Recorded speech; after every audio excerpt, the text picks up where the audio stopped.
Bienvenue pour ce troisième module de votre formation au social selling, définir vos objectifs commerciaux et vos cibles clients. Il est important de définir avec précision vos objectifs. Pourquoi? Parce que vous devez consacrer vos efforts dans une même direction et éviter de vous éparpiller.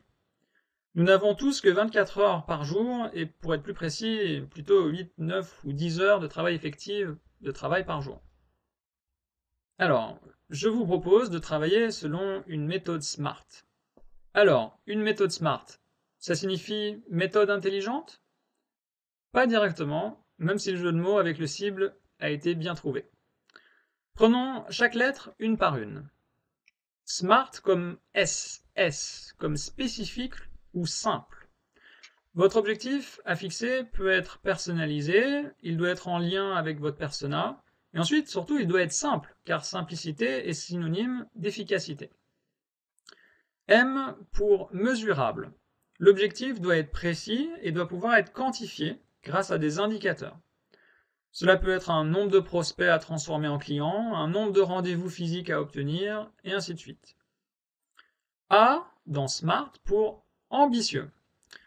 Le défi vous permet de vous dépasser, de vous motiver à aller de l'avant. Comme le dit si bien Oscar Wilde, il faut toujours viser la lune, car même en cas d'échec, on a tiré dans les étoiles. Votre objectif doit ainsi être ambitieux pour vous donner envie de vous impliquer réellement. R pour réaliste. Il faut être ambitieux, certes, mais il ne faut pas chercher à réaliser l'impossible. L'exemple d'Oscar Wilde était bien évidemment une image. L'homme qui court après l'horizon finit par s'épuiser et par déclarer forfait. Tout comme celui qui chercherait à transformer en client tous les présidents de la République. Votre objectif doit donc être ambitieux, mais accessible, avec de l'effort. Et enfin, la dernière lettre de SMART, le T pour temps, temporel. Votre objectif doit être délimité dans le temps, car sans date prédéfinie, comment doser son investissement? Votre organisation doit pouvoir se baser sur une échéance fixe et ensuite donc sur un agenda clair. Reprenons l'entonnoir de conversion. Pour rappel, la première étape vise à attirer des visiteurs. En second lieu, à les convertir en leads. Troisième étape, à transformer ces leads en clients. Et quatrième et ultime étape, à fidéliser les clients et à les transformer en ambassadeurs de votre marque. À chacune de ces étapes, vous devez attribuer des objectifs SMART. Attirer des visiteurs, par exemple, c'est un objectif un peu vaste.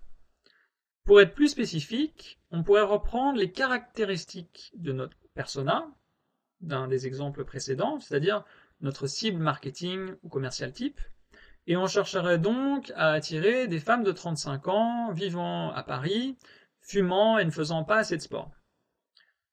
Deuxième étape, pour définir un objectif mesurable, on pourrait chercher à attirer, admettons, 150 visiteurs. On précise donc l'objectif, attirer 150 femmes de 35 ans, vivant à Paris, fumant et ne faisant pas de sport, par exemple.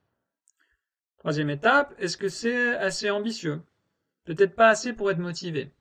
On peut donc chercher à attirer 200 femmes de 35 ans, vivant à Paris, fumant et ne faisant pas de sport. Quatrième étape, est-ce que c'est réaliste?